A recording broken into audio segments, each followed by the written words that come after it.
Hello, আসসালামু আলাইকুম। আপনাদেরকে রবিন এগ্রিসাইডের পক্ষ থেকে সালাম ও শুভেচ্ছা জানাচ্ছি। দেখেন, এই পুকুরের পাড়ে একটা সুবিধার কারণ হলো যে এখানে পুকুর আছে, পানি পাশে আছে কৃষি জমির সাইডে নালা আছে, পানি নিষ্কাশন ব্যবস্থা আছে, যার পানি মনে করেন যে আমার গাছও শোষণ করে বড় হচ্ছে আলহামদুলিল্লাহ সব কিছুতে।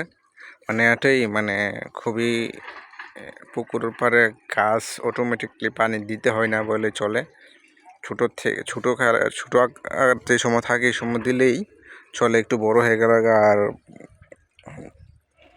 পানির সেচের এত বেশি প্রয়োজন পড়ে না। তো আলহামদুলিল্লাহ সব কিছুতে কাঁঠাল গাছ অভাব নাই আলহামদুলিল্লাহ। আম আছে, এটা জাম্বুরা, অন্যান্য গাছ গাছালি তো আছেই। তো এই আর কি।